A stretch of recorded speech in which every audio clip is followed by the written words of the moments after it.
বন্ধুরা, স্ন্যাক্স তো অনেক রকম বানিয়ে খেয়েছেন। একবার এইভাবে সাবুদানা স্ন্যাক্স বানিয়ে দেখতে পারেন। খেতে ভালো লাগে আর চটপটো হয়ে যায় 5-7 মিনিটে। চলুন এই সাবুদানার স্ন্যাক্স বানানো স্টার্ট করি। সাবুর স্ন্যাক্স বানাতে এই নিয়েছি সাবু। এই দেখুন, এভাবে বাজারে প্যাকেট পাওয়া যায় বড় দানা। এর চেয়ে বড় দানা হয় না। এই যে জেকে কোম্পানি, প্যাকেটটা কেটে নিব। দেখেছেন, এইভাবে বড় বড়, যত বড় দানা নেবেন তত ভালো। আর একটু ভালো কোয়ালিটি দেখে নেবেন, খেতে ভালো লাগবে। চলুন গ্যাসের কাছে চলে যাব। বন্ধুরা, আগে থেকে কড়াইতে তেল গরম করতে বসিয়ে দিয়েছি। এই সাবুদানাটা ভাজতে হলে একদম তেলটাকে একদম গরম করতে হবে, হিট করতে হবে, নাহলে ভালো হবে না। বন্ধুরা, এখানে একটা আমি ভুল করে ফেলেছি।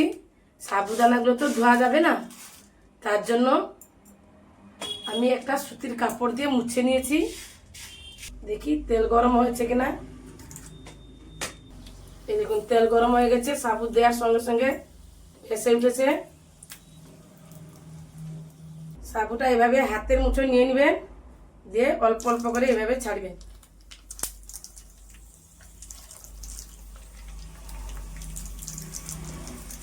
এককালীন দিতে যাবে না।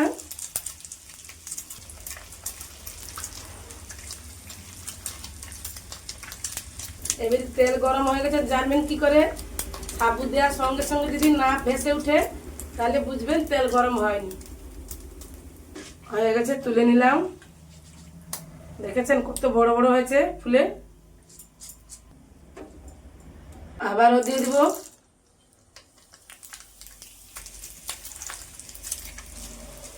একটু একটু যে দিচ্ছি, ভেসে ওঠার পর ছাড়বেন, নাহলে ফুলবে না। এভাবে সবকটা বানিয়ে নিব।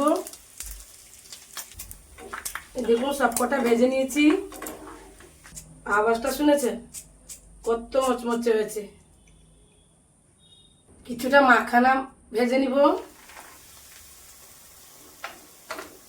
মাখানাও ভেজে নিয়েছি, তুলে নিব। কিছুটা চীনাবাদাম ভেজে নিব। বন্ধুরা দেখুন, চীনাবাদামটা ভেজে নিলাম। কিছুটা কারি পাতা ভেজে নিব। এই দেখুন, কারি পাতা ভেজে নিয়েছি, তুলে নিব। সবগুলো ভেজে নিলাম। এতে কিছু মশলা ব্যবহার করব।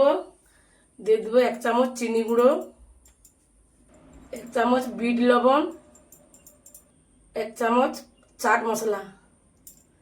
আপনারা যদি লঙ্কা পছন্দ করেন তাহলে লঙ্কা ব্যবহার করতে পারেন, কারণ এখানে লঙ্কা দিলে কালারটা চেঞ্জ হয়ে যাবে, দেখতে ভালো লাগবে না। যেহেতু আমরা ভিডিও বানাচ্ছি, তো আপনারা ঘরে বানালে লঙ্কা গুঁড়ো দিয়ে খেতে পারেন।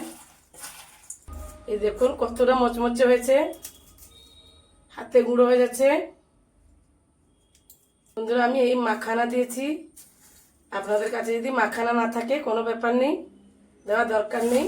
আমার কাছে ছিল, তার জন্য দিয়ে দিলাম। একটা প্লেট নিয়েছি, সার্ভ করে নিব। এই দেখুন, সার্ভ করে নিয়ে চলে এসেছি।